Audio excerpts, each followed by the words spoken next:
I'm Michael Bashkin. I live and build guitars in Fort Collins, Colorado. I've been at it for over 25 years. Welcome to my shop. What I'm about to show you is my entire process of building an acoustic guitar from scratch, from the actual construction to the finishing to the final setup. The guitar that I'm building is my JM model. This guitar is somewhere between an OM and a larger dreadnought guitar. I wanted some of the clarity and balance that you get out of an OM, which is great for fingerstyle and recording, but I also wanted some of the low-end presence and power that you get out of a larger guitar. One of the first things you're going to do when you start building a guitar is choose the woods that you're going to work with, and this will have a huge impact on how the guitar looks and feels and sounds. I get my woods from all over. Sometimes I buy woods from folks like StewMac. There's also other great suppliers out there, but I'm always on the lookout for boards or lumber that I can process myself into guitar wood. What I think is a good combination for this JM guitar is an Italian spruce top with some very old pal ferro back and sides. I really like working with pal ferro. Now, pal ferro itself, while not a true rosewood, physically does sit solidly within the rosewood camp of tone. It's a dense tropical hardwood, which is going to add some information around the fundamental of the note, or it's going to add some warmth and some complexity and give it a little bit more depth of presence. I was fortunate enough to come across a woodworker who was retiring, who had some very large boards of pal ferro that he got in the early 1970s. They were still in board form, so I was able to cut them up and get what's called a flitch match, which is that the back and the sides are cut off from the same board in sequential cuts. So you have a great visual match between the back and sides, and it's a really nice, clean, homogeneous look to the guitar. This is the top wood that I'm going to be using for this guitar. It's Italian spruce. Now, spruce is very commonly used on acoustic guitars because overall it has a range of physical qualities which makes it really suitable for acoustic instruments. It's lightweight, it's stiff, and it's stable. Now, spruce really can vary depending on the species and even within a species in terms of its physical characteristics like density, stiffness. But for me, Italian spruce is the perfect choice for this guitar. Now we can begin the build. I start by running the spruce top and the pal ferro back plates through the sander to clean up the grain and get it down to a little bit more comfortable working thickness, which for me is about 0.145 inches. The next thing I'm going to do is candle the top so I can look for pitch pockets or any anomalies in the top that I want to avoid, and I want to detect those now before I get too far into the build. So now I want to evaluate the book match of the top, because I can join it together either this way or I could join it together this way. In this case, given that I have a little branch here, pitch pocket, bear claw, and the tighter grain here, I'm going to elect to join the top this way. Once I've chosen the orientation, I'll mark that line as the joint, and then I'll pass the two plates over my power joiner. Then I will refine that joint with my joiner plane. I use the joiner plane in a way that's a little bit atypical in that I'm moving the wood across the plane and not vice versa. And what that does is it very carefully produces a joint that is superior to something you would get off the joiner, because you're getting one continuous shaving and you'll get a very fine, well-prepared joint. After they come off the plane, I will candle them on the window and make sure that I have a light, tight joint. I glue the plates together with hot hide glue. There's only a few times where I won't use that, say if I'm working with extremely oily woods like cocobolo, and in that case I would go with a different type of glue like an epoxy that can deal with the oil content of those woods. Then to join the plates, I use a series of blocks and wedges to apply pressure along the joint from the side. And I do this in the go bar deck to also put a little pressure downwards on the top to keep the plates from popping up. And now we can see some of the squeeze out of the hide glue as the two plates are clamped together. I'll do the same exact thing to the back plates. I'll line them up to establish a good book match. I'll run the plates across my joiner plane, get a good light tight fit, and then I will join the back plates just like I did the top. Once the glue has dried on the top and back plates, I'll take them out of the jig, run them through my wide belt sander just to clean up the joint, and now I can really see the grain of the top and the back. Then on the top and the back, I'll decide which part of the plate is going to be up by the neck, which part is going to be by the tail block, and using a straight edge, I'll mark a center line down the length of the plate. So now I've got my index holes drilled, and the next thing I'm going to do is inlay a back stripe right down the center of the guitar. This is something that matches up with my purfling lines. It's made up of black and white veneers and a center of Bolivian rosewood. What I'm going to do is just run this right down the center. I need a straight edge and a router, and then we're good to cut the channel. The back stripe isn't totally necessary, although it does add some strength to the joint, but if the joint is well prepared, you absolutely don't need one. I just like to do it because I like the way it looks. It's a little bit more of a traditional look, and there's some options to add some joinery where the back stripe meets into the purfling. And I'm using epoxy to glue this in. To apply pressure to the back stripe, I'll do it in the go bar deck. I'll let the glue dry for about 15-20 minutes, and then I will level the back stripe using a block plane. I'm ready to start using those indexing holes now that I've just drilled, and I'm going to attach a JM template right into those holes so everything lines up.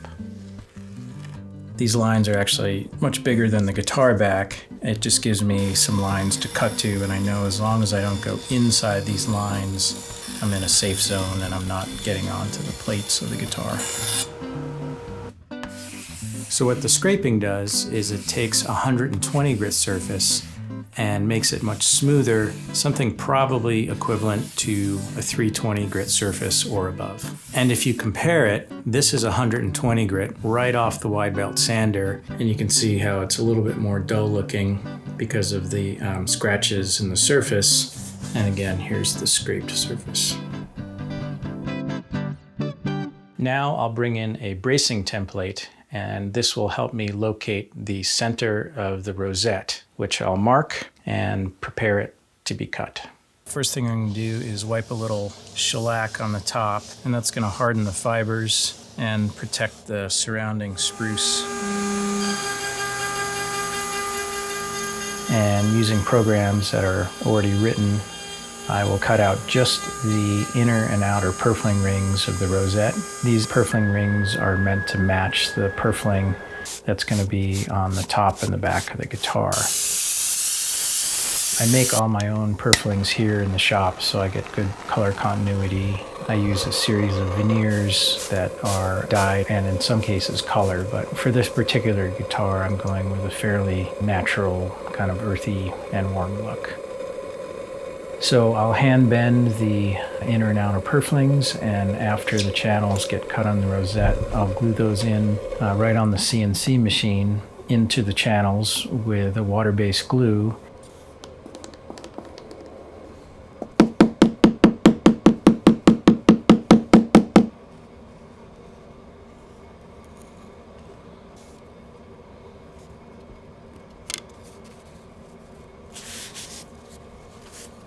I've got the inner and outer rosette purfling rings inlaid, and now I'm just going to trim them down a little bit with a block plane before I do the next step, which is to excavate out the center of the channel. The interior of the rosette, that's where it kind of becomes a playground for using various woods, maybe some additional inlays, some sand torching, and really kind of mixing, matching the species and playing with colors and textures, and just trying to give the guitar a visual focal point, but at the same time not having it be so powerful that you don't look at anything else on the guitar. So this is a piece of box elder burl. It's actually in the maple family. This came from a local tree, and I'm going to use this for some of the decorative elements on the guitar in the rosette and the headstock. It's just got some really wonderful, beautiful, pillowy figure in here and what looks kind of like bird's eye. And so this is going to make some really nice visual accents for the guitar. So I'll be taking a slice off of this burl, and then we'll thin it out on the wide belt, and then finally cut it up.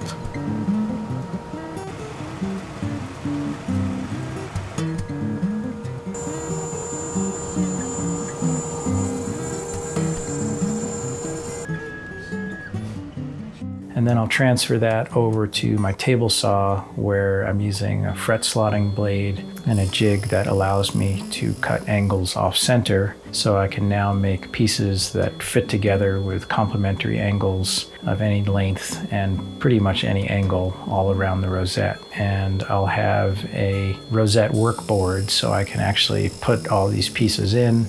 This is where a lot of different designs and aesthetic choices come into the guitar. The design that I'm using for this guitar is what I call a compass point rosette, which has little triangular features that are going to be at 3, 6, and 9 o'clock of pal ferro, and then in addition there's also going to be some burl features as well. Once all those pieces are cut out, then I cut some of the triangles in half with a very fine kerf saw, and then I will do some sand shading on little bits of the burl ends, just a little bit of a three-dimensional airbrushed effect to the rosette, and give it just a little bit of depth.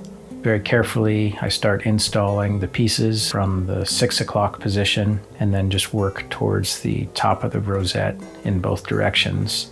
So what I'm doing now is I'm going to put this little screwdriver right into this gap in the rosette right here. The fingerboard will overlay this, so I'm not really concerned about these gaps. But when I put the screwdriver in here and I twist it, this adds side-to-side compression and pushes all the pieces of the rosette together on their sides really tightly. The thing about this method is it's a dry fit, so I'm not going to take it out to glue it. I am going to glue it in place right now because everything is lined up and ready to go.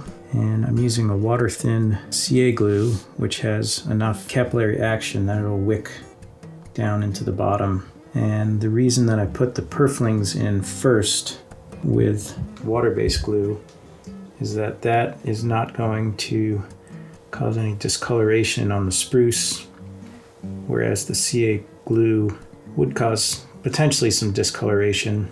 So the purflings acts as a barrier and allows me to do this dry fitting CA glue technique.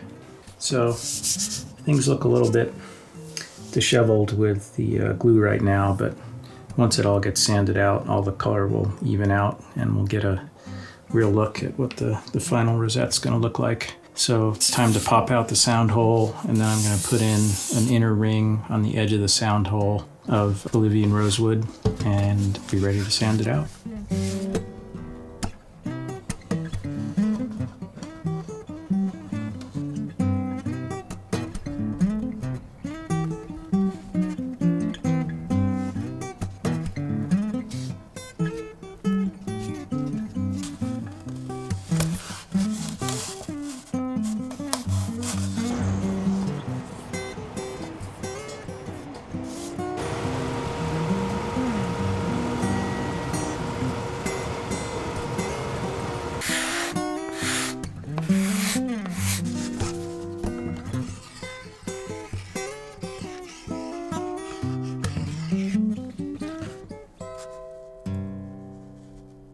Now it's time to move on to the sides of the guitar. Once again, I'm using that flitch match pal ferro that I've already sliced up. And now I'll sand it down to a good working thickness, which is about 80 thousandths of an inch. Then I'll mark which side I want to be on the outside of the guitar based on the most favorable grain pattern. And I'll use a template to trace out the final size and then tape them together to roughly cut out the shape. And then just like the top and the back, I'll scrape the surface with a scraper to get rid of the wide belt sanding scratches. The bending process is basically a little bit of moisture and some heat and pressure. It doesn't require a lot of moisture. I just spritz some on with a plant sprayer. Then it goes into the bender between two silicone heating blankets, and those blankets are hooked up to a voltage regulator, and that's how I can control the temperature. Every wood's a little bit different, but most woods are going to bend in somewhere in the 270 to 320 range. And some woods like a little bit more moisture and some woods like a little bit less. Then once it comes up to temperature, the lignin in the wood tend to uncouple or start to break down, and the wood becomes plastic, and it's at this state at which you can bend it. After that time is up, I'll turn the heat off and let it cool down pretty much to room temperature, which in my molds can take close to an hour, hour and a half. As the wood cools, the lignin rehardens, and that's how the wood keeps its shape.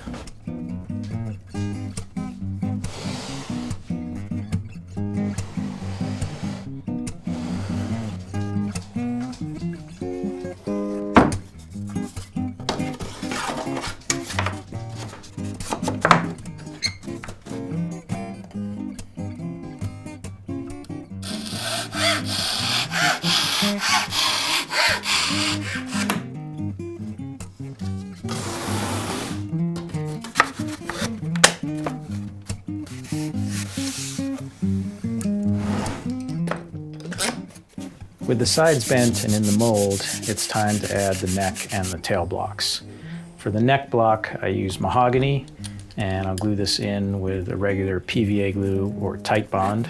I like to use mahogany because it's a very stable wood, so it's a great choice for the neck block.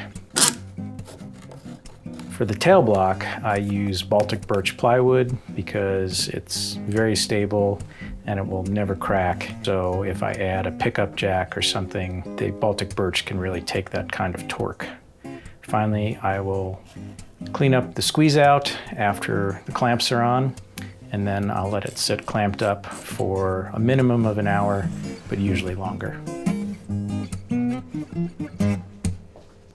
For the linings on my guitars, I prefer to use a solid lining. Probably the majority of guitars are made with an alternative type of approach called kerfing or kerfed linings, where you have a piece of wood and there's numerous small cuts in the piece of wood and it becomes very flexible.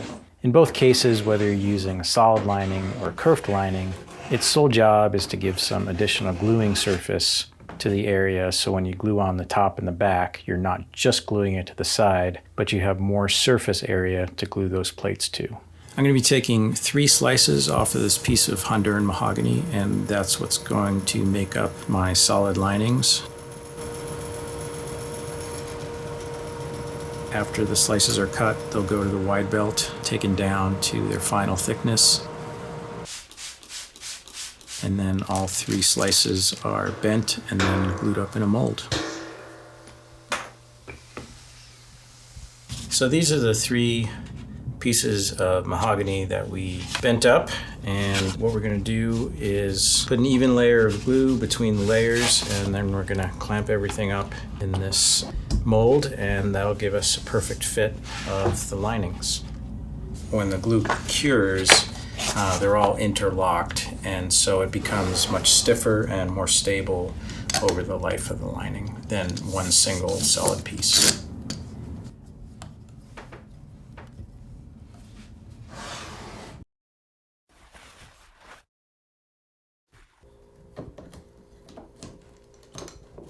So I have my solid lining inside these 2 templates, and this outer template matches the arch and the taper of the back, and that's going to allow me to draw a line onto the solid lining so I know exactly how to match the arch and the taper of the back onto the lining.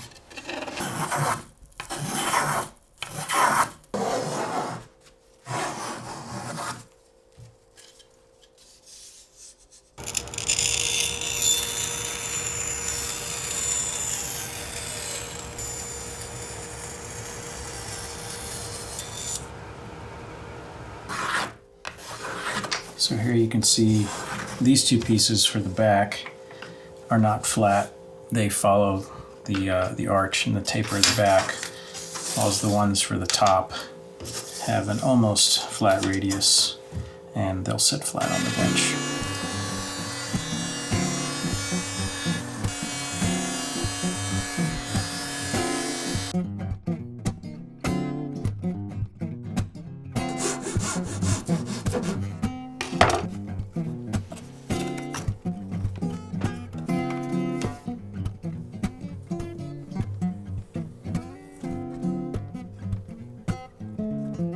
So now my back linings are ready to be glued in.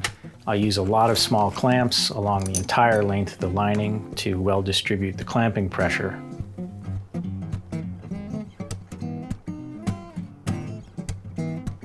My back linings are in, and now it's time to do the same thing on the top.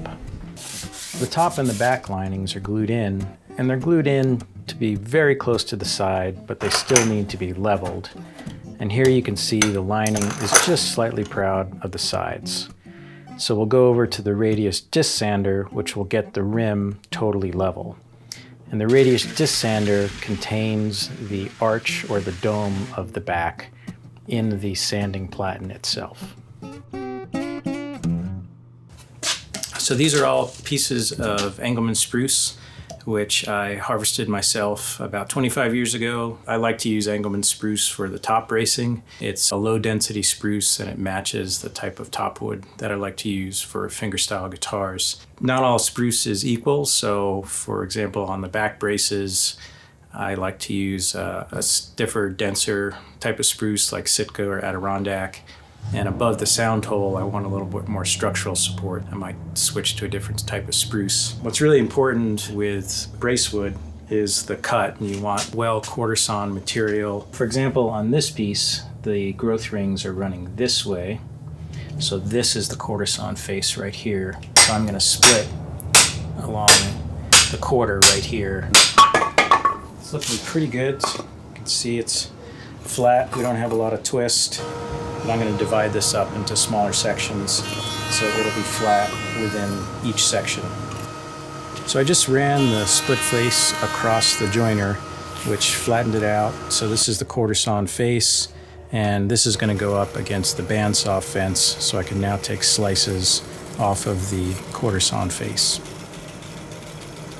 I like to measure the density of all of the wood. We're going to take the height, length, and width, then also measure the weight to do a simple density calculation.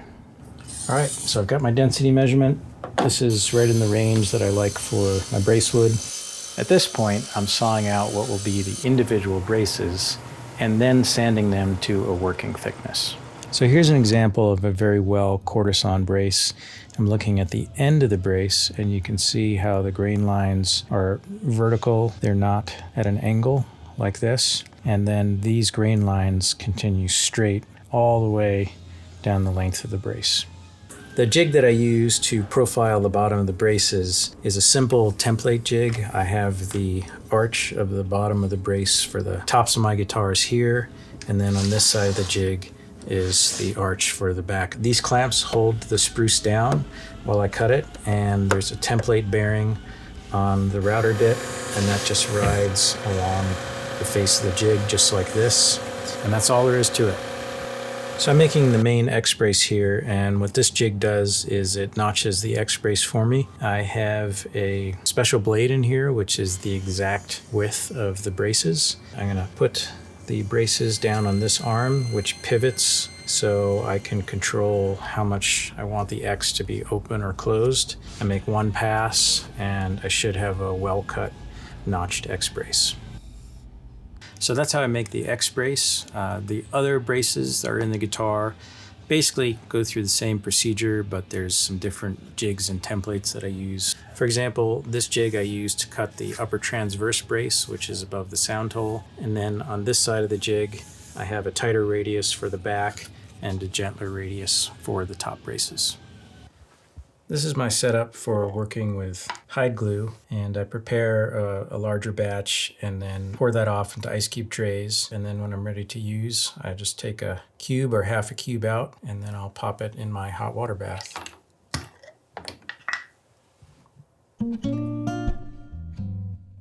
Once the bracing pattern is laid out with a template, then I will transfer all those lines across the top lightly with a pencil, and I will use hot hide glue first to install one arm of the X-brace.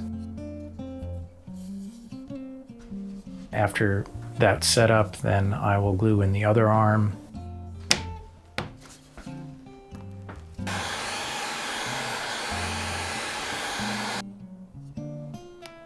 I'll put in the upper transverse brace.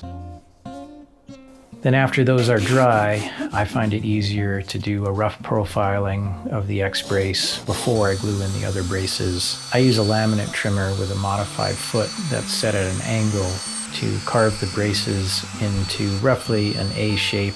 So once the X-brace is profiled, then I will carve down the ends of the braces just to give me a little bit more working room, and the top then goes back in the go bar deck. And I will now glue in the bridge plate, the tone bars, and the finger braces.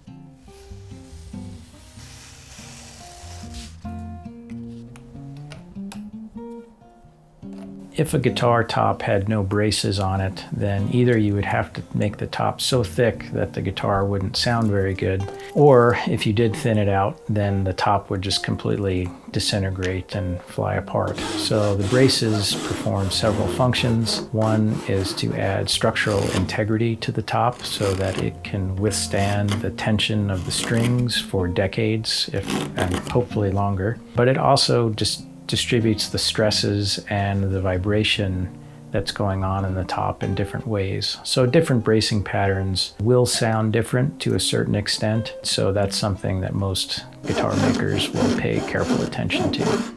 There are other bracing patterns like radial bracing, lattice bracing, and all of these patterns work. They all have a little bit of a different balance, a little bit of a different EQ. And in my opinion, an underbraced or even a lightly braced top, it's a fine line. You don't want to go too far because there's a point at which too much information can be introduced into the guitar top, and it might not be the sound that you're after.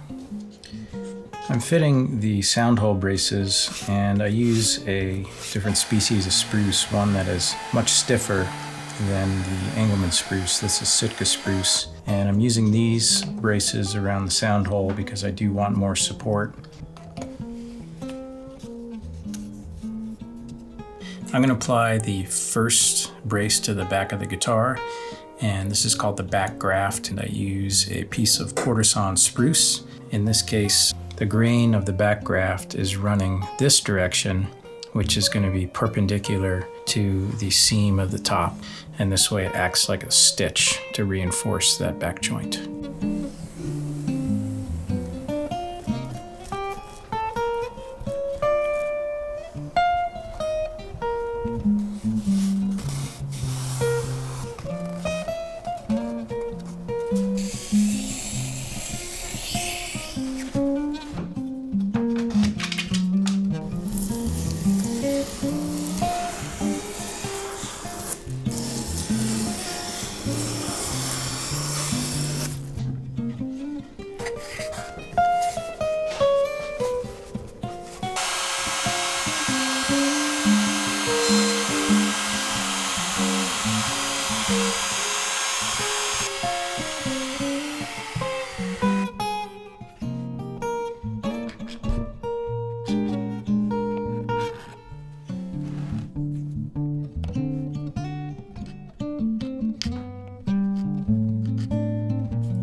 As I do the final cleanup and preparation of the back braces, I'm going to lower this back graft right in this area because this is where the guitar label goes. So this way it'll sit just a little bit more nicely over this brace.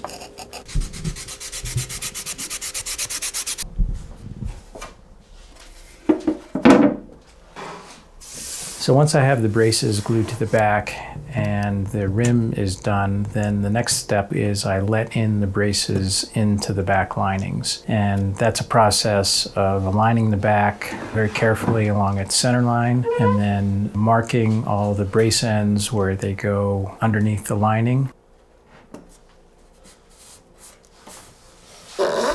Once those are all marked, there's a notch cut out to the exact height of the foot of the brace. This further couples the back to the rim mechanically, as well as it's also glued on.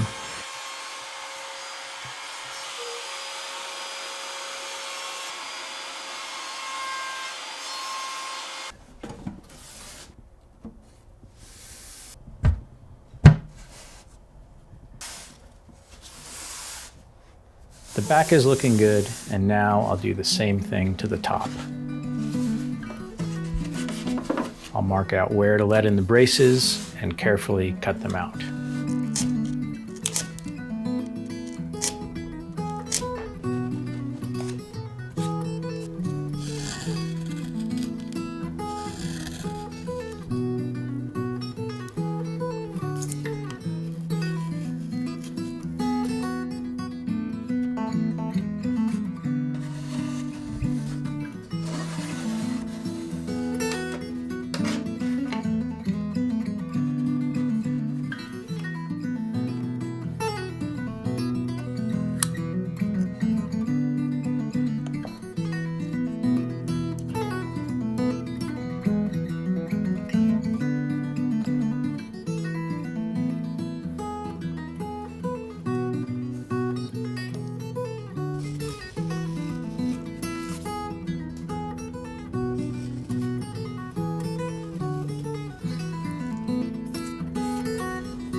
Before the back is glued on, the side braces are put in, and those are put in at the same location as the back braces. On this guitar, there's 5 side braces on each side. I used Hunter mahogany for the side braces and cut both facets on the sides and the end of each side brace. And the side braces have several purposes. One is to, of course, stiffen the sides, which has an effect acoustically. It adds a small and probably negligible amount of mass to the side, so I don't really think that's a consideration here. It's more an issue of adding stiffness. The other thing that it does on a single-sided guitar is if a crack does develop somewhere in the side, it tends to run along the grain, and when that crack would hit a side brace, the brace should stop it. So it's a little bit of insurance to keep any side cracks from running the entire perimeter of the guitar.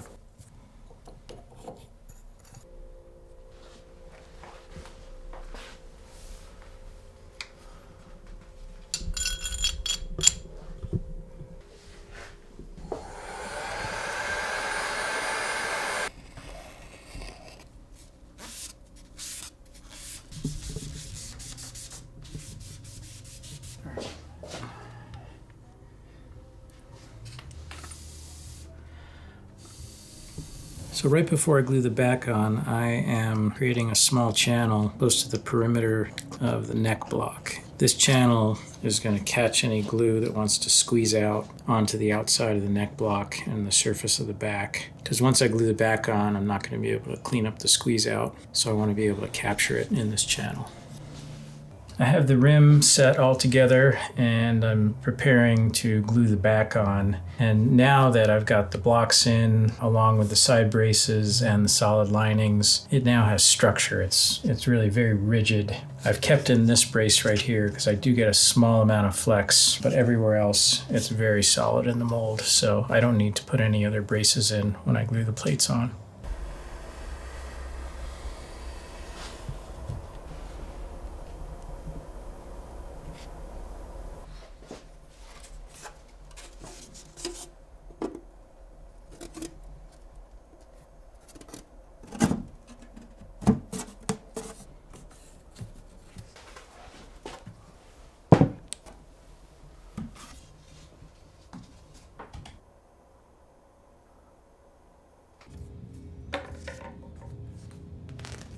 Now we're going to take this out of the mold, take some frequency readings, and do the final voicing of the back.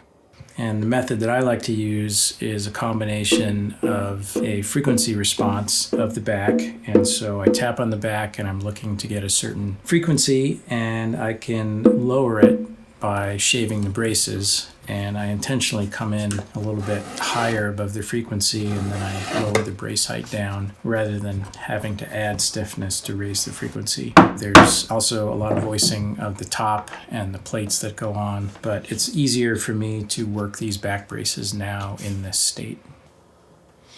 All right, I could really use like just a 10-minute break. At this point, on the inside of the guitar, I'll spray a thin coat of shellac, and I'll do this to not only bring out some of the color of the wood, but also to slow down the humidity exchange with the environment.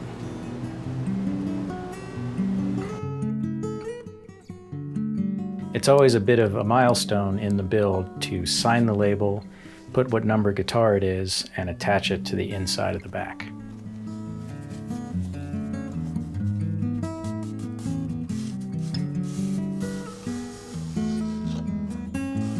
I'm preparing to glue the top on now, and I'll carefully mark the outline. And then on the bandsaw, I'll cut to that line.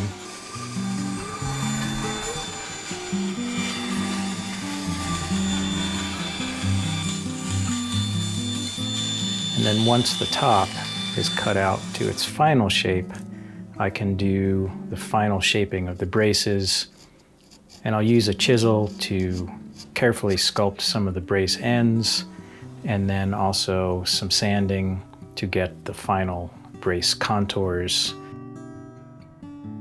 And then I will sign and date the top just before I glue it on. As a final step on the top, I will seal around the sound hole with a coat of shellac. When I do the finish rub out on the guitar, I do a wet sanding, just in case any water wants to curl underneath on the inside of the sound hole and get on the top. It's better to keep it off any unsealed spruce. So this acts as a little bit of barrier. I'm putting a little groove in these upper spruce braces because I will have the truss rod access through this brace, and I just want to provide a little bit of clearance for the truss rod wrench. At this point, the top can be glued on. It's done in the same fashion as the back. The guitar is still in the mold with one spreader brace. I use tight bond. I don't use hide glue for this operation because it takes a little too much time for hide glue, at least in the way that I do it.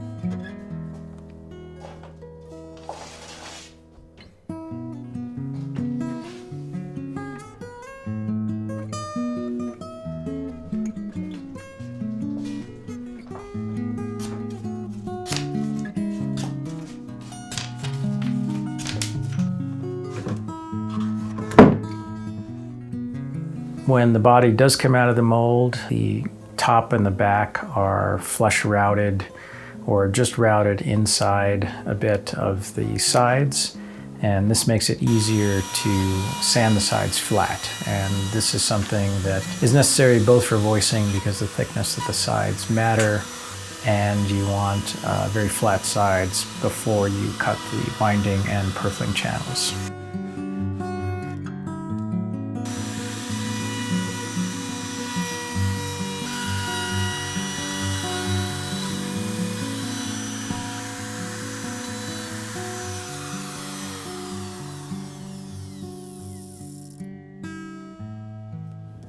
I've made these witness lines on the guitar, so as I'm sanding, I can see my progress, and I'm going to be using a hard block or a series of flat and curved cauls to get into the waist to achieve this.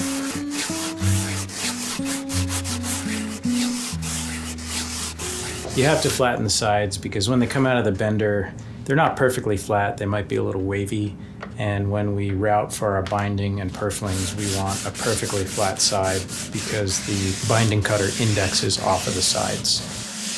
So now that I've sanded the sides out, I just want to do a feel check with my hands and feel that the curves feel smooth, and I'm not feeling any jagged transitions between the waist and the lower bout or the upper bout.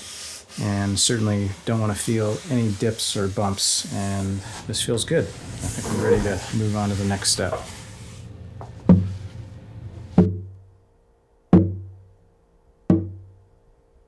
So what I've done is I've taken a frequency response curve of the closed sound box of the guitar, and this gives me an initial picture of the main modes and resonances and their frequencies. It gives me sort of a baseline. Do I want to make any adjustments at this point? They're easier to make now than once the guitar gets further along. So in addition to doing the frequency response curves on the guitar, I'm also monitoring the thickness of the top. And on some of my guitars, the top is a uniform thickness, and on some of my guitars, I vary the thickness in different regions of the top. And this tool, which is a magnetic electronic thickness gauge, allows me to measure the thickness of the top precisely in any spot, even when the box is closed. This just helps me keep within a comfortable window where I don't want to make the tops too thin, and I'm not worried about leaving the top too thick, certainly, but there are certain thicknesses that I don't feel comfortable going below for the longevity of the guitar. Based on the measurements of the thickness of the top and the frequency response curve, I've made a voicing decision that I'm going to thin out the perimeter of this top, probably about 2 to 5 thousandths, and then I'll take the measurements again and see if I get the effect that I want.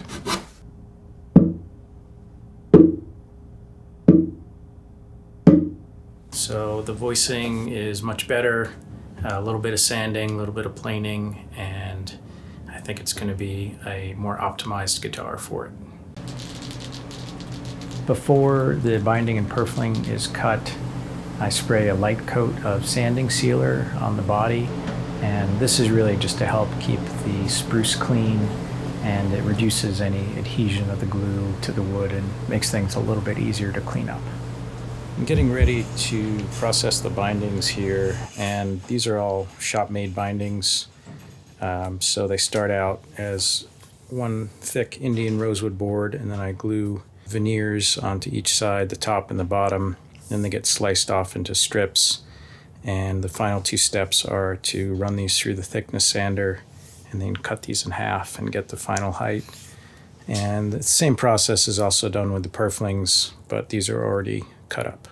Guitars don't actually need bindings. It does have a few functions. It does close up the joint, especially all the end grain on the plates. And if the guitar takes its lumps and bumps over the years, then the binding helps protect the corners of the guitar. But there are plenty of great guitars made with no binding. The main function, I think, is actually aesthetic. Guitar maker can use this as kind of a visual signature feature in terms of their layout of binding and purflings, and it does help to visually frame in the guitar as well. This Indian rosewood is very oily, so from the heat and moisture of bending, we have some spots that have colored the maple, but as soon as the binding is installed and we sand and scrape this back, all that maple will clean right up.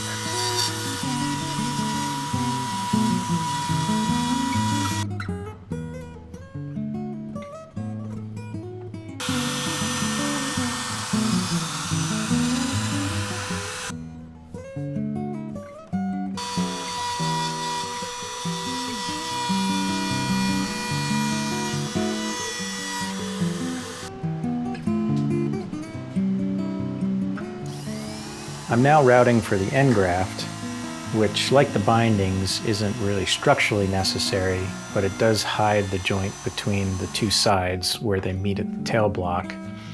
And it also gives a nice way to connect the bindings and all the side purflings.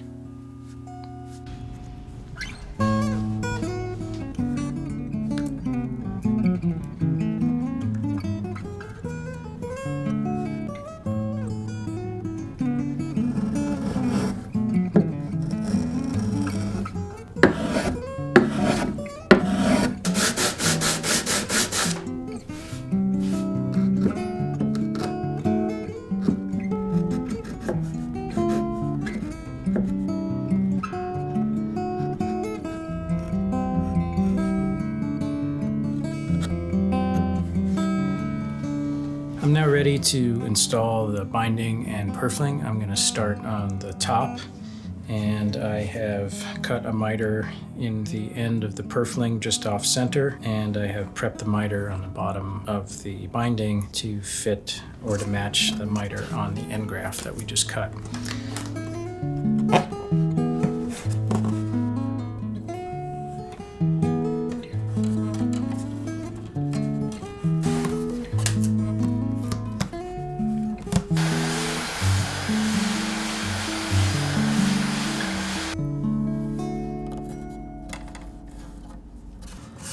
So this is the binding, this is the purfling.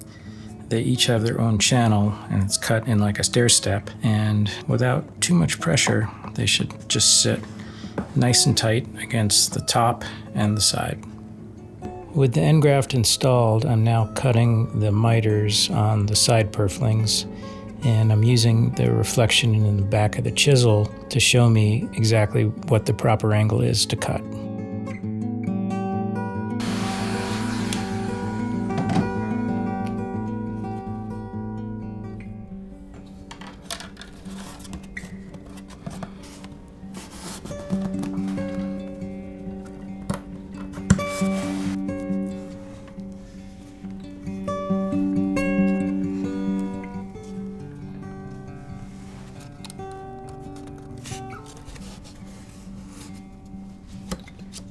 Now the back is a little bit more complicated because I need to miter into the end graft both at the tail block and the neck block, so I've got to do things a little bit differently on the back, and I'll be gluing in the purfling separately from the binding.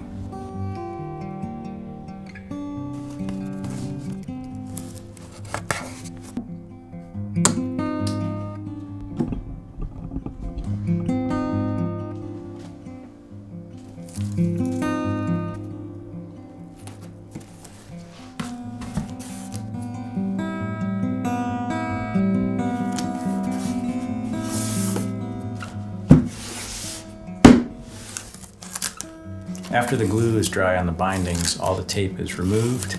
I use a heat gun to help just release the tape cleanly. And now I'm ready to scrape down the bindings. There's some scraping, there's some sanding involved, and this is a really great part in making the guitar because you finally get to see much closer to what the final product's going to look like. And when I bent these bindings, as I mentioned earlier, this Indian rosewood is really oily, so there was some resin stains, and there's glue and tape residue, and all that's going to get cleaned up now, and we're going to start to see some of the real beauty of the woods. It's a fun part. It's a special part of guitar making for me. Then I'll use a pneumatic sander to sand down the bindings and purflings to the level of the plates, and then I will clean up the plates using the pneumatic sander.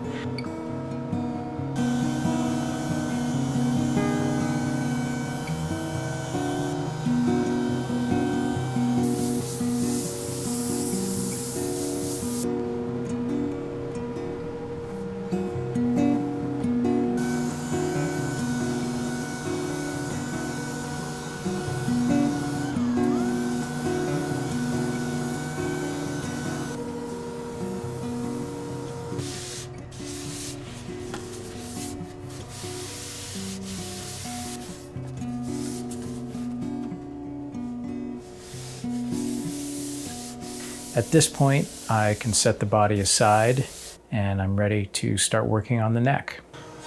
Up until about 1.5 years ago, I made my necks the traditional way with power and hand tools, but they were essentially hand carved from a series of templates and jigs. And then I switched over to carving my necks on a CNC machine.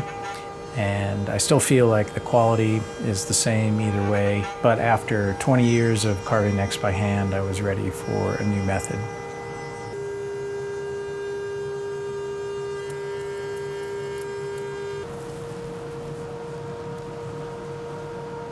This is how the necks come off the CNC. I'm using a one-piece Hunter and mahogany neck, and on the CNC the channel is cut for the truss rod, which is right here in the center. These are 2 channels for carbon fiber rods, and the back of the neck and the heel and the tenon is just roughed out at this point. So now I need to finish carving and the processing of the neck.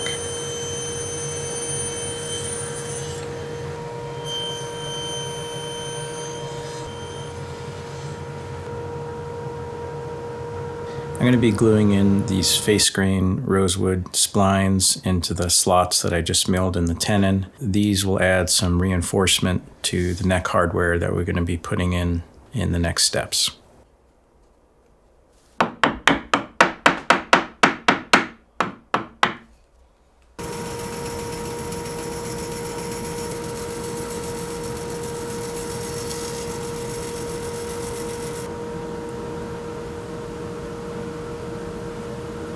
I am going to be using a hand plane to now refine the surface of the face of the headstock after it comes off the saw, which cut the initial angle.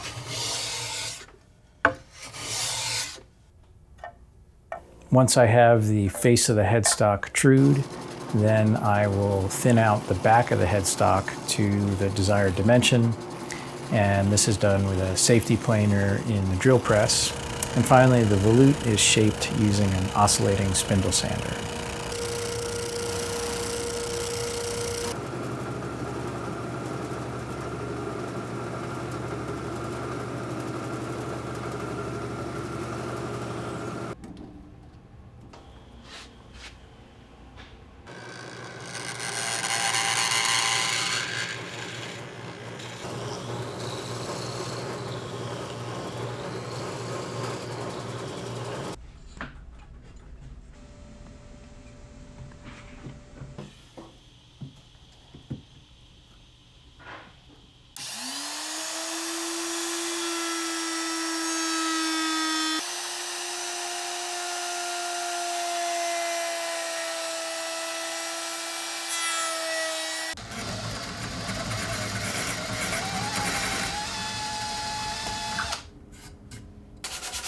I'm ready to insert the neck hardware that will capture the bolts, and this is going to get epoxied into the tenon. These holes will line up with these holes, and then the neck bolts will join through the neck block. I put the bolts in at this point just to make sure that the holes are correctly aligned. This will also keep any epoxy out of the threads. So when the epoxy is dry, then I'll take the bolts out. This is a piece of wood from the board that we got the back and the sides out of, and I'm going to use this to cut the face of the overlay on the headstock. And so again, we have the constant visual theme of this wood being used throughout different parts of the guitar. So I'll slice this off a little bit oversized and then take it down to the thickness I want on the wide belt sander.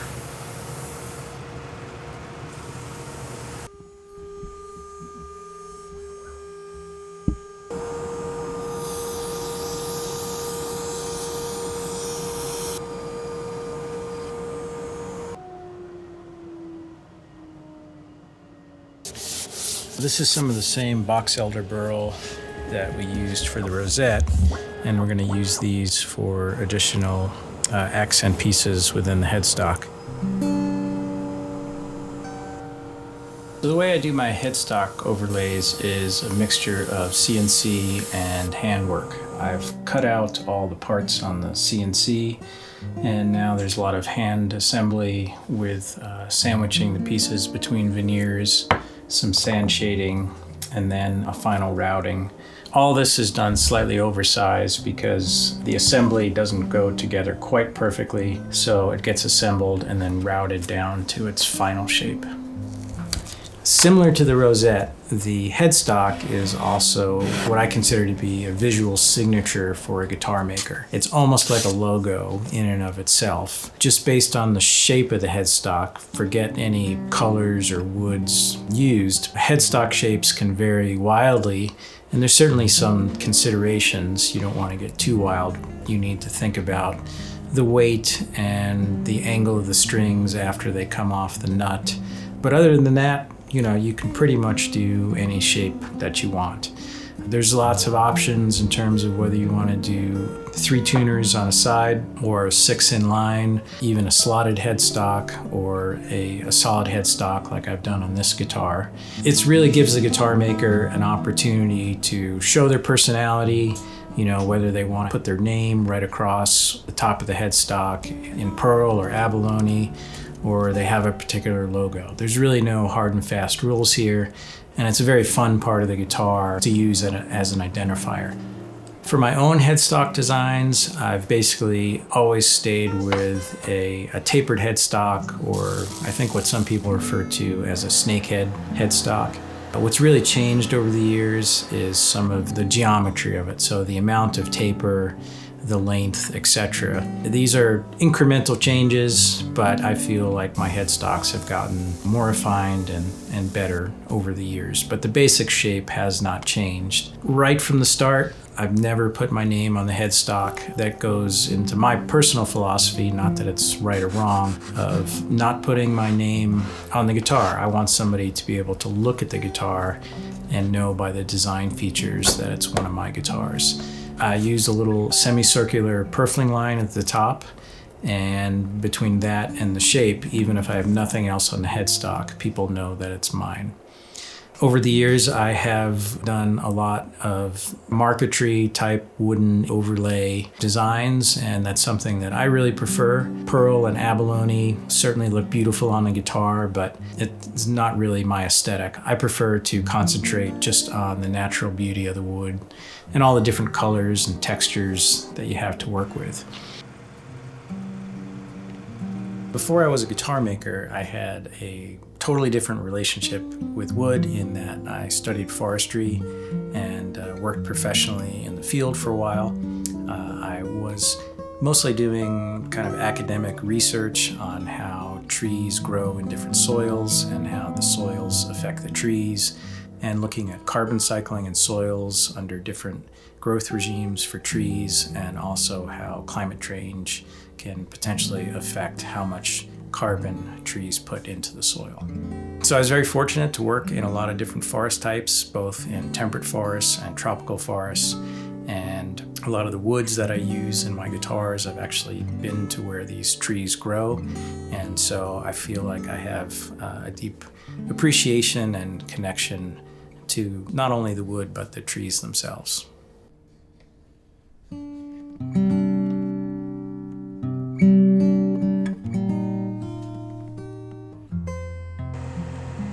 For the back of the headstock, again, I'm using a piece of pal ferro, and that's thinned out to about 50 thousandths of an inch and then heat bent on a pipe so that it follows the volute that was created on the oscillating spindle sander.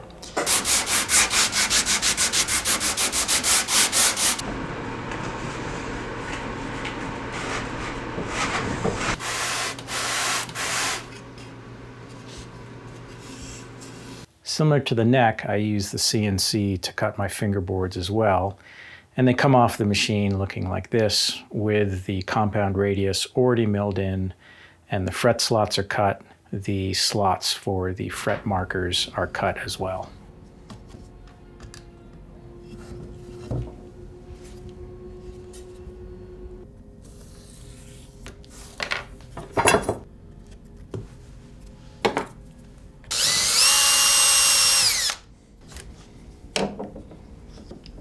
I'm ready to install the truss rod now, and I use a dual action truss rod, which means I can both add relief to the neck and take relief out of the neck. And since my guitars often end up in faraway places in different climates, I prefer to prepare for all possibilities by using the double action rod.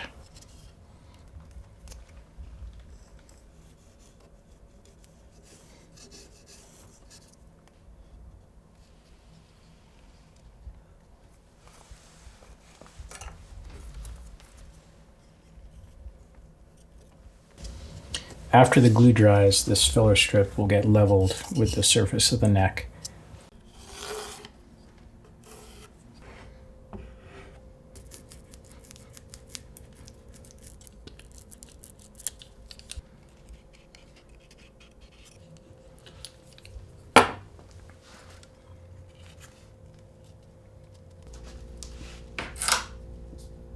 Before I glue the fingerboard on, I am going to put in the fingerboard inlays, and my fingerboard markers serves as both a side dot and a face dot at the same time. It's a piece of Pernambuco that's wrapped in a white veneer both on the sides and on the bottom side.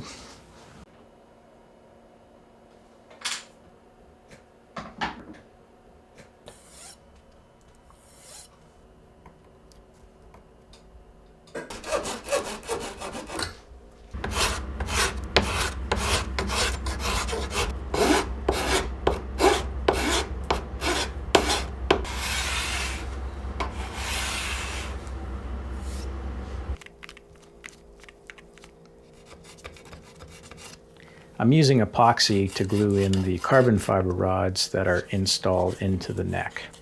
I have to take my time seating these because there's a lot of epoxy underneath that I want to get out from the bottom, which you can see here.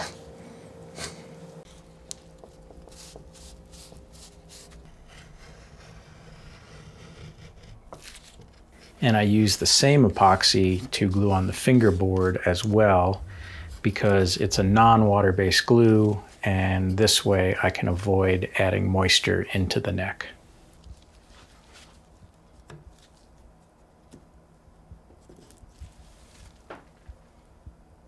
As I apply my first clamp, I just want to make sure I'm not getting any movement either away or towards the nut. This really only needs light and even clamping pressure, and over clamping this joint could be counterproductive in terms of introducing some distortions into the neck or some tension. I'll clean up a little squeeze out and we're good to go. The fingerboard is clamped overnight, and once those clamps are removed, then I'm ready to start carving the rest of the neck. I usually start over on the bandsaw and I trim off the excess around the headstock. And then I'll refine all of these on the oscillating spindle sander. Using the spindle sander helps keep the sides perpendicular to the face of the headstock. From there, it's quite a bit of hand tool work, so I'll use a block plane to true up the sides of the headstock, and I'll keep checking it with a square to make sure that I'm staying at 90 degrees. The shape of the neck, or the cross-section of the neck, is really critical in terms of how the guitar is going to feel and play. Now, neck shapes are like opinions. There is no right or wrong answer. It's just very subjective. What feels really good to one player is going to feel just like an anathema to another player. But there's some general guidelines which you can certainly stick to. You know, going too thin is actually uncomfortable in the hand, as is going too thick. For a new guitar maker, I think they tend to make kind of chunky necks because they're afraid that they're going to carve a neck too thin. But with a dial caliper, you know, that's certainly something you can easily monitor. Now, the actual geometry of the cross-section of the neck, whether it's C-shape, D-shape, or more of like a vintage V-shape, you know, that's where you can get a lot of different opinions about it. For my guitars, I do have a standard profile, which is kind of a soft V-shape. But I also work with my customers. You know, if they have a guitar and they love a C-shape, then I will make a template of that and then carve the back of the neck to their preference.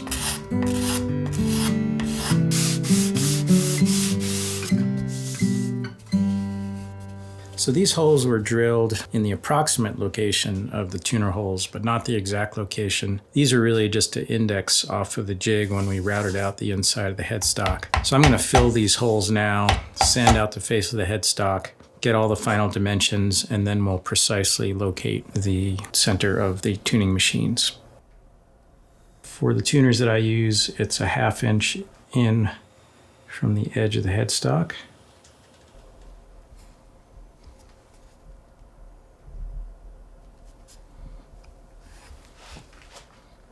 Let's drill these out.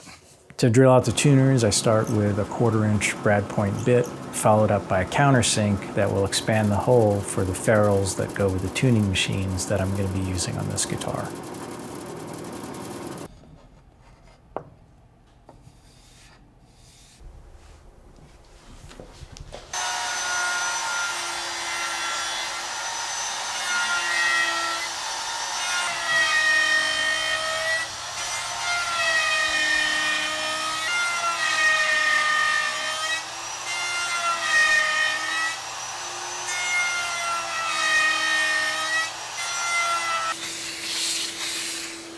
I've used this jig to cut the mortise for the neck tenon, and at the same time I've cut the truss rod access through the neck block.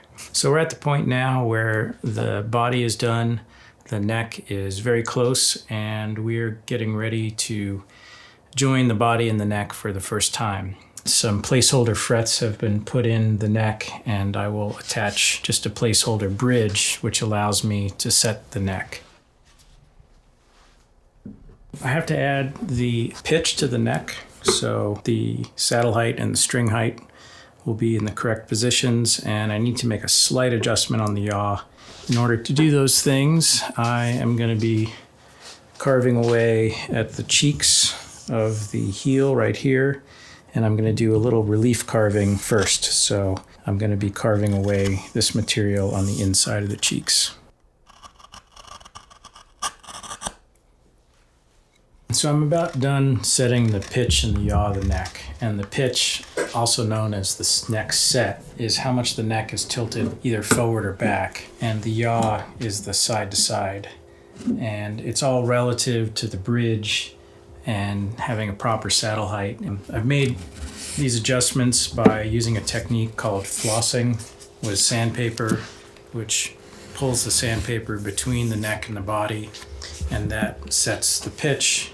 In order to keep tab on things and follow the progress, with some slight pressure here, the neck pressed against the body, I'm taking a straight edge and it's sitting on 2 placeholder frets, and I'm projecting it right above the front of the bridge. On my guitars, I want to see a little gap there of about 1/32 of an inch. It's not the same on every guitar. I just know my guitars and how much the tops pull up and how much they settle in.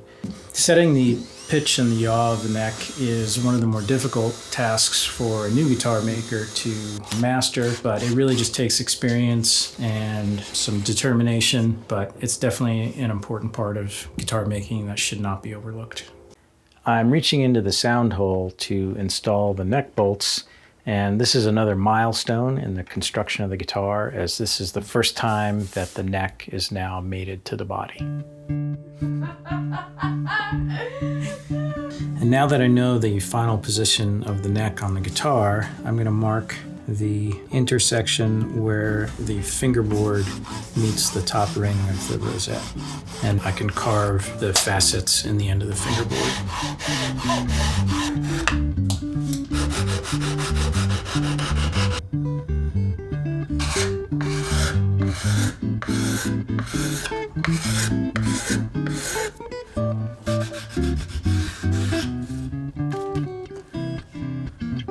The heel cap is mostly aesthetic, but it also does hide the bottom of the mahogany neck, because really only the cheeks or the outside of the heel is what's contacting the guitar. The heel cap is cut so that it will match the purfling line maple that's coming around the side of the guitar. So it needs to be cut pretty precisely so it'll exactly line up so it looks like it's a continuous purfling line. Once this surface is cut, then I'll glue on the maple veneer that's made with the same exact maple that I use to make the side purfling, and an Indian rosewood cap on top of that that matches the Indian rosewood that's used for the bindings. Okay. Once the heel cap is dried, then I carve it down with some sanding blocks, hand plane, a couple different knives, and then it goes back onto the guitar where the final fitting is done by flossing with sandpaper, and hopefully the purfling lines just match up just right. And at this point, I will have also carved the facets on the end of the fingerboard, which match up to the top side of the rosette purflings. And then I'll take the neck off and I will then round over all the bindings. I usually start with a scraper and just remove that 90-degree edge, and then I'll follow that up with a wood file. And then finally I'll use a fairly soft caul that'll bend into a curve, and I will sand all the edges of the bindings both on the top and the back of the guitar.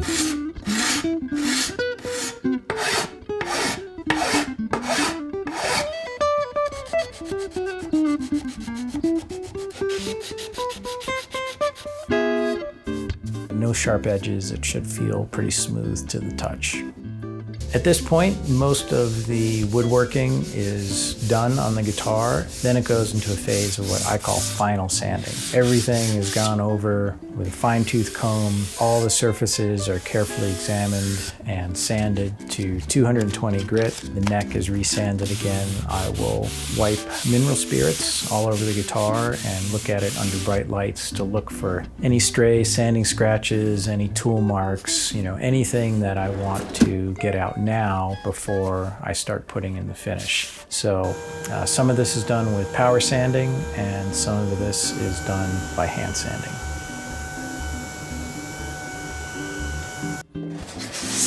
There's some areas of the body that I will only hand sand, like from the top of the rosette up to where the neck is, because I really want to keep this area flat and be careful not to round over these binding edges, because this is a junction right of where the neck sits. Another area that I will hand sand, because it's really important to keep absolutely flat, is right here where the neck is.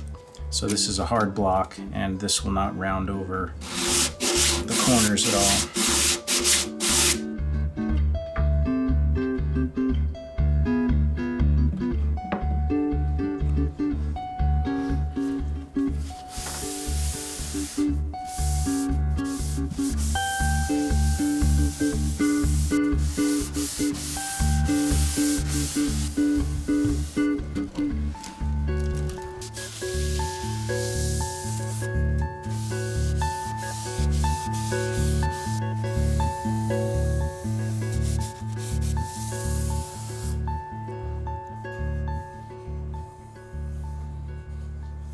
And now with the guitar built and sanded, we're ready to start the finishing process.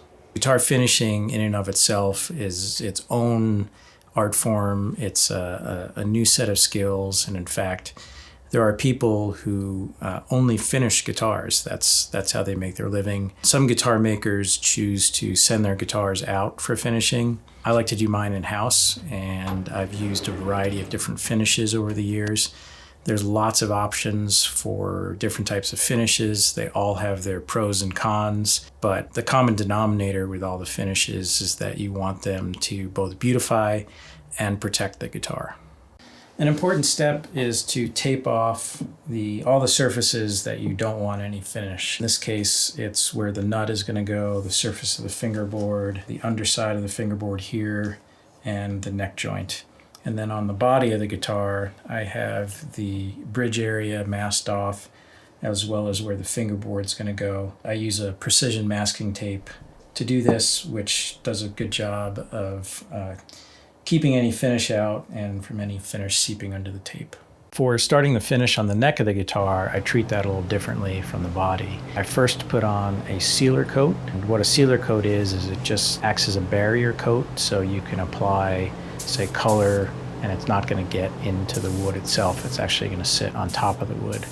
So I apply a sealer coat, and this can either be sprayed or rubbed on. In this case, I sprayed it on the neck For the body of the guitar, the first step in finishing is really careful wood preparation. So everything is sanded out to somewhere between 220 and 320 is usually just fine. But at this stage, really all the wood preparation needs to be perfect. So no dents, no dings, no scratches, no dirt, oils, nothing. You want a perfect surface to work from. Once I achieve that on my bodies, I apply the first coat of pore filler. On this guitar, I'm using a clear 2-part epoxy. It's essentially squeegeed on with a razor blade. Most of the epoxy is taken off the surface, so there's a very, very thin film on the surface, and the bulk of the epoxy is residing down in the pores. When you have a guitar that has an open pored wood, you need to do some kind of pore filling to achieve a flat finish.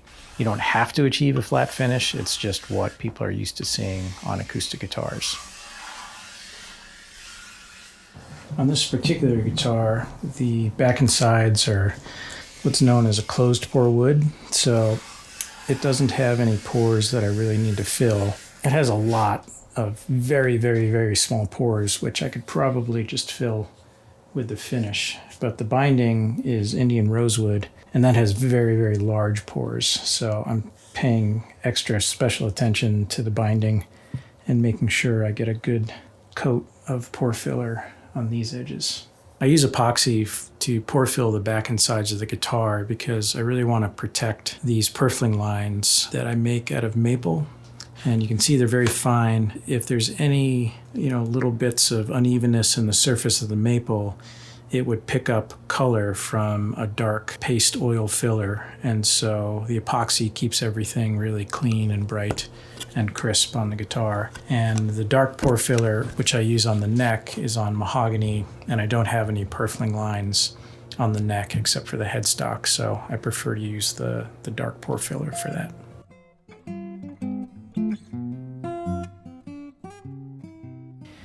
So I'm going to start pore filling on the face of the headstock, and this doesn't need very much pore filling because I've already done some pore filling with epoxy, so all of the fine white purfling lines are well protected. And I'm going to rub on the pore filler in a circular motion. Some people just like to go straight across the grain, but either way works. Once the headstock is done, then I'll move on to the mahogany portions of the neck, including the end grain, and really try and force the pore filler down into the pores. Then once the pore filler starts to flash off, it'll have a dull appearance, and it's time to wipe all the pore filler off of the surface, so only what remains is in the pores. And it should be kind of hard to wipe off again because it's starting to dry. And you want to make sure not to leave any on the surface because this can cause some unsightly finish problems down the road. So the pore filler is only in the pores and no longer on the surface. The paste pore filler really highlights or accentuates the grain. Rather than blending it in, it brings it out.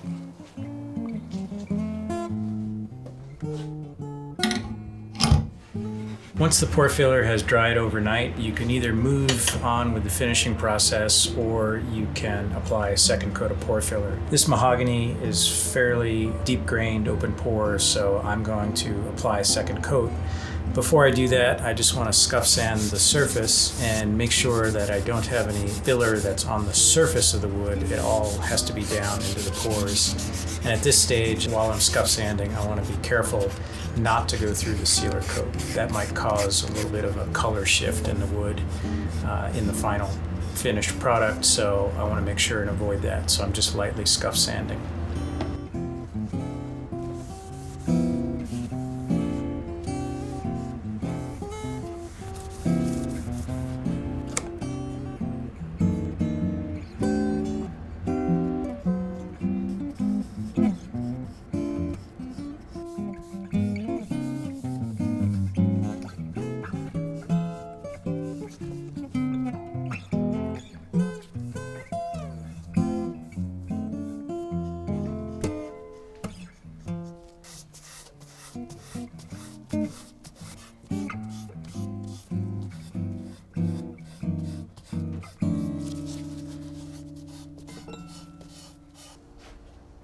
This is the first coat of epoxy pore fill, and I'm inspecting to see whether it needs a second coat or not. Again, the backside wood is a closed pore wood, so that's probably fine. I'm really more concerned with the binding areas, which is an open pored Indian rosewood.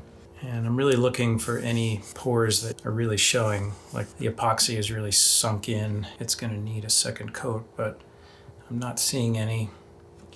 And an area where you can usually really see it, if there's going to be any sinking, is here in the end graft.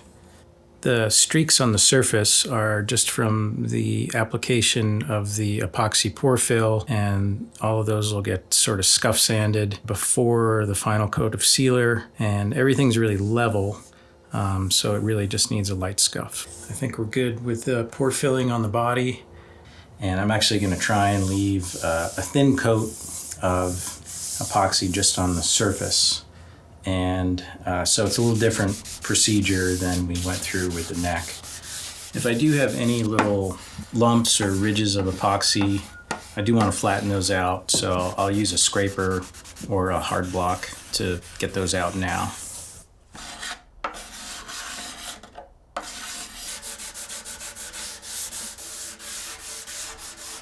So the top gets treated differently from the back and sides. It has no sealer, no pore fill on it, and at this point it's still just raw wood. One of the things that I did was I took my glove and I was carefully putting down epoxy pore fill right on the binding and even on the purfling. So I want to make sure there's no ridge here of epoxy. And then I'm going to do a final scuff sand of the top with 320, and then this will get a sealer coat prior to applying the lacquer. Then the final step is going to just sand this curved part of the binding edge with a softer caul and make sure that this is all smooth and there's no shiny spots left on it. Now sometimes you can feel what you can't see, so I'm going to run my fingers all around the binding just to feel for any little bumps or anything that I might have missed. I'm in the final preparations for getting this guitar into the spray booth, and I don't want any finish to get inside the guitar, so I'm going to put in a sound hole plug to protect this area. This sound hole protector is just a lid from an iced coffee. It's very nice that it's actually just the right size because I want to spray this vertical edge of the sound hole, which is bound in rosewood, and I wanted the lacquer to actually be able to get this bottom ledge. This lid is just outside of that area, so I can spray it and I won't have a problem when I remove this. I'll still get a nice lacquer line.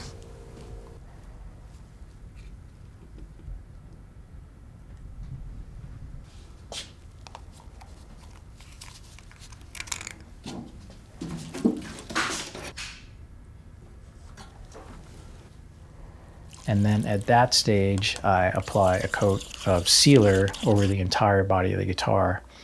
Now, I do this a little differently in that I don't spray the sealer on. I wipe it on just with a paper towel and kind of use a French polish. And I find that the epoxy not only pore fills, but it also acts as a sealer on itself. And so I really only need a very thin coat of sealer. And on the top of the guitar, I only want a very thin coat of sealer, just on the surface. And I find that when I apply it by hand, using this method, it doesn't raise the grain as much, and I could get a whole lot less sealer on the guitar.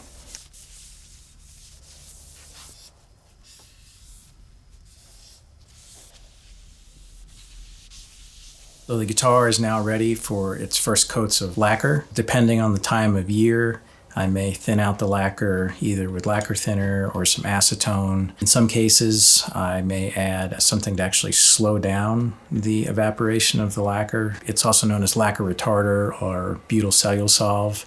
But one of the nice things about lacquer is you can sort of control the chemistry for whatever your spraying conditions are.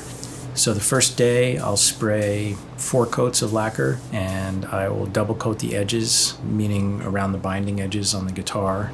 Those tend to need a little bit more lacquer, especially on the first day. I'm spraying, fairly heavy. Keep in mind that lacquer is only about 20% solids, So most of what I'm spraying on the guitar is actually evaporating off. It doesn't remain on the guitar.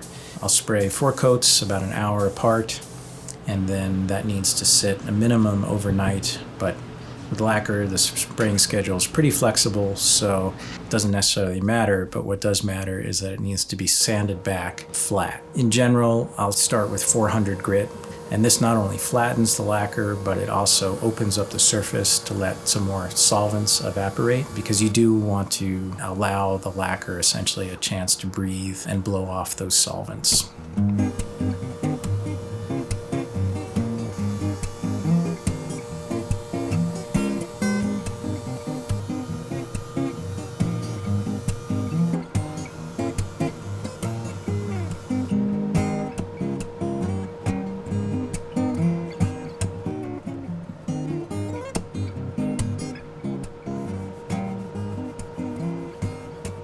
So I just sanded the body with 320 grit, and it might seem a little counterproductive in that it looked like I was taking off a lot of finish, and in some ways I was, but really the goal here is just to have a very thin, flat layer of nitro.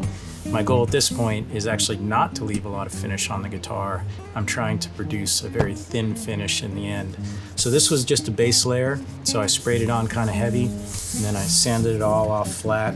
In terms of measurements, I'm really only taking off a couple thousandths despite all the white powder that you see. But now I have got a nice base coat of flat lacquer, and I can start spraying my top coats.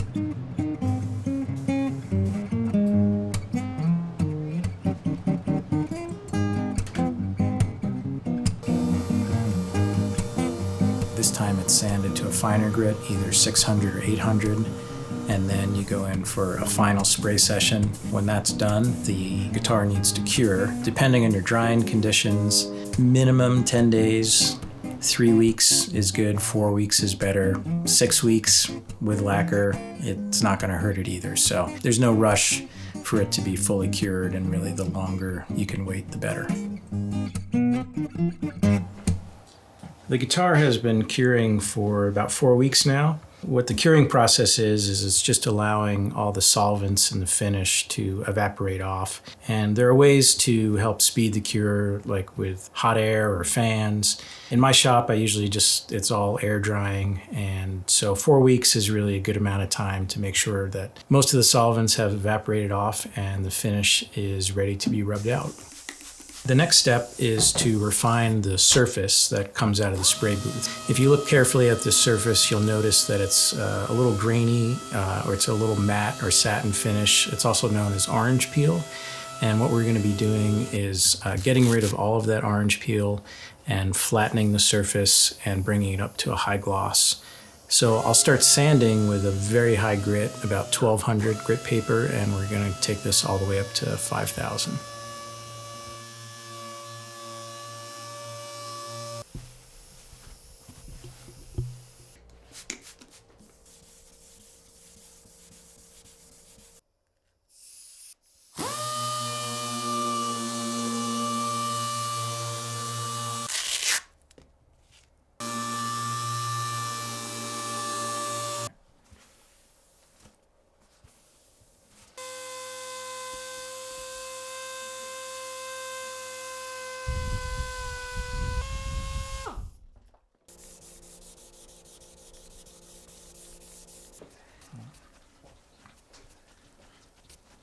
At this stage, I've sanded the guitar back out to 5000 grit, and now it is flat and it is reflective. It's a little hazy, but that's just the 5000 grit scratches. And now there's a couple ways we can go from this to an ultra high gloss, either by hand or on a buffing wheel.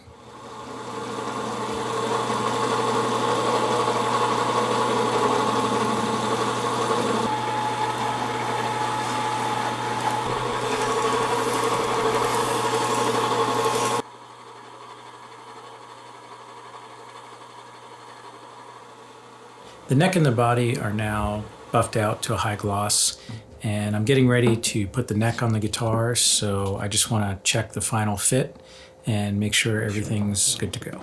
So this is a really big moment here. I'm getting ready to finally attach the neck permanently to the body. I'm going to put just a little bit of removable Loctite on the neck bolts. And then for the fingerboard, I'm going to glue this area down just with regular wood glue or a tight bond, and that is also removable in the future if it needs to come off. This is a joint that's very similar to what a lot of major manufacturers are using. It is a very serviceable joint, so if the neck does need to come off, it can come off easily, but it will also not come loose unless you want it to. Now that I've got the fingerboard clamp down, it just needs to dry for about 45 minutes and I can take the clamp off, and I won't be stressing this joint for another day or two, so that's plenty of time. The neck is now attached to the body and I can proceed to the final fretboard preparation. I'll make sure that the truss rod is working correctly, and I will put some witness lines on the neck, and I'll use a steel sanding beam to sand the neck completely flat along the length of the strings while maintaining the compound radius of the neck. One last check with the backlight, and I will now refine the surface up to 600 grit. And now I'm going to open up the fret slots just a little bit with a fret slotting bit and an air die grinder. This just helps me with putting in the frets so that they just seat right into the fret slots. This is the fret wire I like to use. It's a medium gauge gold wire, and I like this gold wire because not only is it a distinctive color, but I feel like it goes with the woods on the guitar, and it's going to go with the tuners that I'm planning to use on the headstock. Now, you can get fret wire in all sorts of widths, like jumbo, narrow, medium. There's also different heights. And you can even get different shapes, like pyramid shapes, and there's different alloys, like stainless steel and different types of nickel alloys. They all have their pros and cons, but this particular wire is the wire that I like to use on my guitars.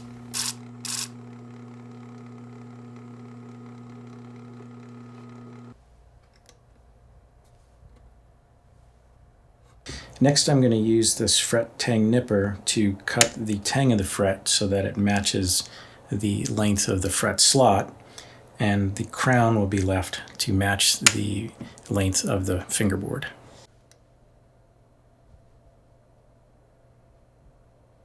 I'm going to use a special grinding wheel on my drill press to shape the ends of the frets into a hemisphere.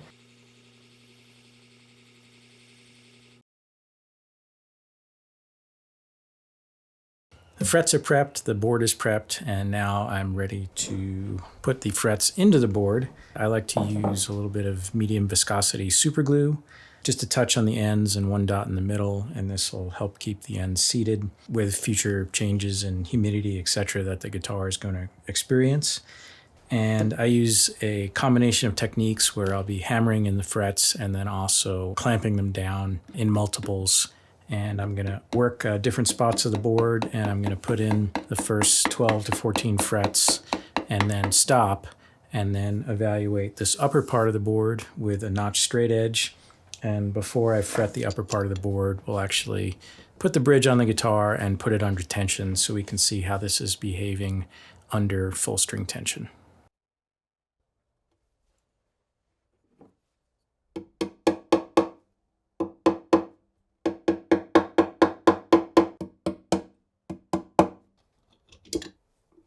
We're ready to install the tuners. On this guitar, I'm going to be using Waverly tuners. It's what I use on most of my guitars. These particular tuners are a newer edition. They have a 1:21 gear ratio, which I really like. And these are the gold titanium finish. I think these are going to look great on this headstock. Rather than require a friction fit with these bushings, I've loosened up the holes a little bit. I'm actually going to use epoxy to put them in.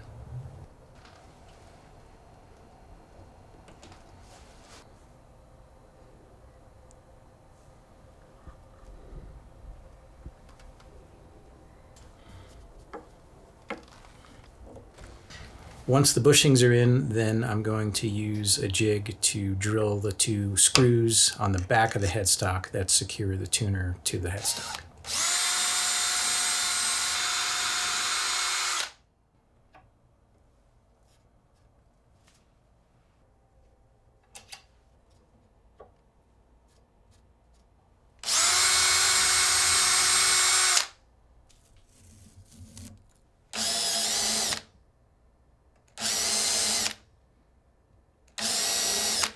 I'm putting a little paste wax in the holes here because the screws are wood screws and they're actually going to be cutting the threads into the mahogany. This acts as a little lubrication so the threads will be cut cleaner.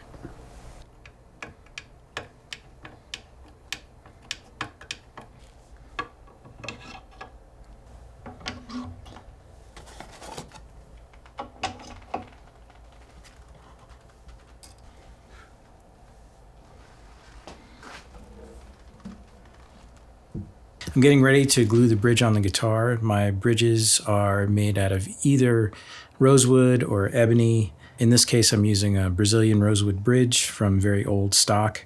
I rough out the bridge on a CNC machine. It cuts the saddle slot, the holes, the outline of the bridge, and some of the features, all of which is refined by hand. And then the bridge is sanded out and polished up to 2000 grit. I like to use hot hide glue to attach the bridge to the guitar, which means the operation has to be performed fairly quickly. So I do a lot of prep. I install a caul on the bridge plate. I have some indexing pins that go through the saddle slot so the bridge gets precisely located quickly. I have a top clamping caul that I'll be using, and I'll have all the clamps all ready and actually in the sound hole and ready to go. So I've got everything in position. And I'm going to heat up the parts and apply the glue and then just repeat the process.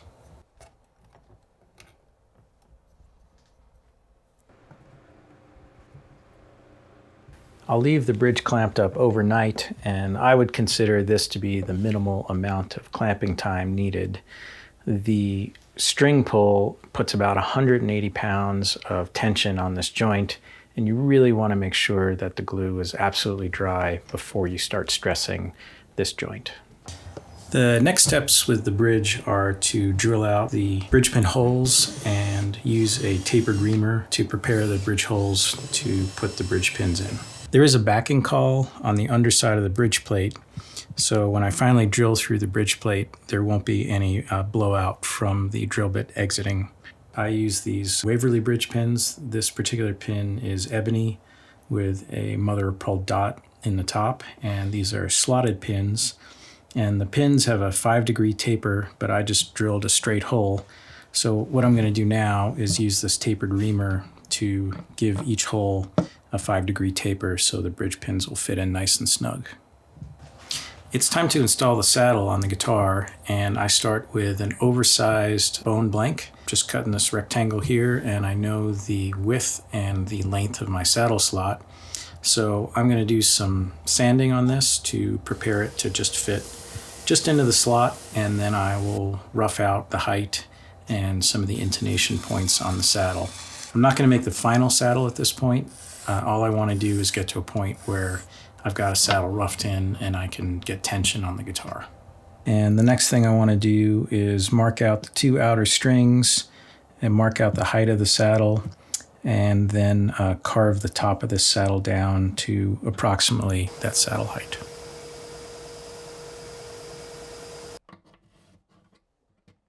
I like bone for a couple of reasons. One, besides it just being the traditional material, I feel like it has good sound transmission. It looks nice. You can polish it to a high sheen. It's also easily repairable and also replaceable.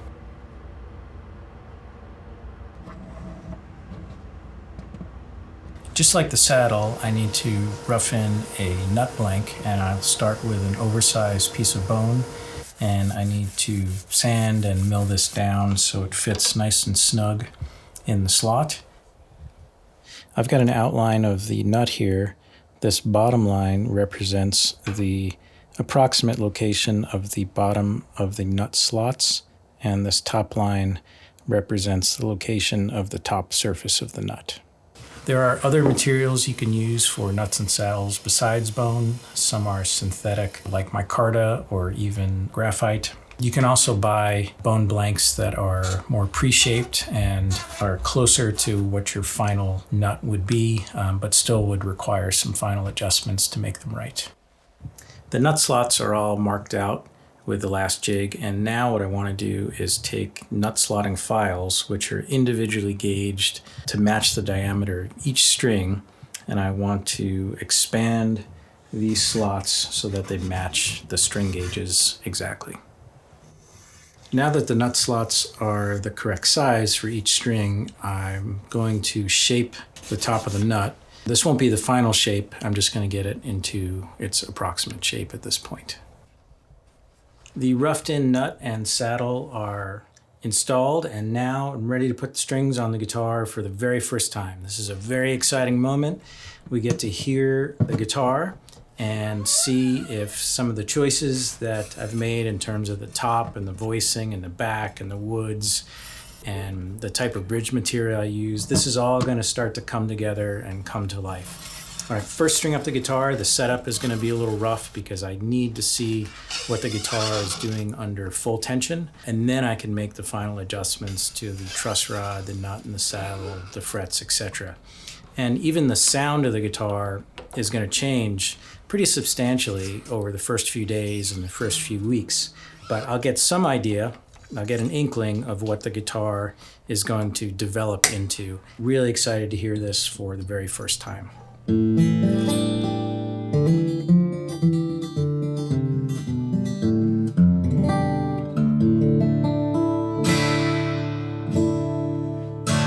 This guitar is about 10 minutes old now, and I've had some time to strum around on it, play some chords, do a little finger picking, and I'm very pleased with where the guitar is at. It's a very young guitar. I'm expecting it not to be at its full potential right now, but there's certain things that I'm listening for that I want to hear right now. The guitar should have good response, good power. It should certainly play in tune, and the setup should be within roughly the window that I want it to be in. There's still a lot of adjustments and fine-tuning to be made to the guitar, but this is the first time that I've had a chance to listen to it, and I hear a nice complexity in the trebles. The low end is full, and as the guitar changes over the next 24 hours, several weeks, months, etc., it's going to change in ways that are not entirely predictable, but in general, the guitar is going to become bigger, more powerful, the low end will open up, the trebles will become more complex, it should become an even more responsive instrument. So when I hear those things now in a guitar that's so young, I'm very, very pleased with that. So the next steps for the guitar, as you may have noticed, there's no frets up here. I am going to evaluate the fingerboard with a notch straight edge and see if I need to make any corrections or changes in this part of the board before I put the frets in. And then it's a process of basically just fine-tuning, dialing the guitar in, making any adjustments in the intonation, finishing out the nut, polishing out the frets, really giving the guitar a fine detail, going over the inside and the outside of the guitar, and making sure that it's as good of a guitar as I can possibly make.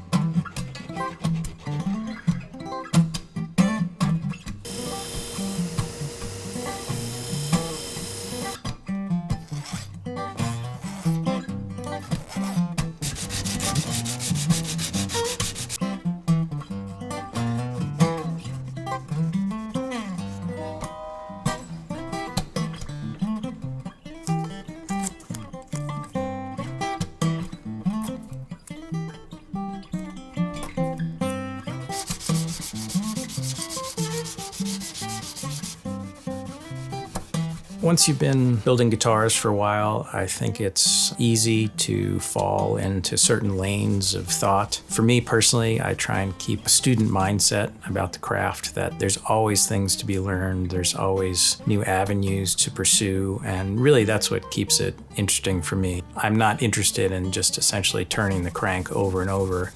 And I think ultimately it really comes down to two very simple premises for me. And the first is that I'm going to keep building guitars, and the second one is that I try and make each guitar better than the last one in some ways. That helps propel me forward and keep things interesting and fresh.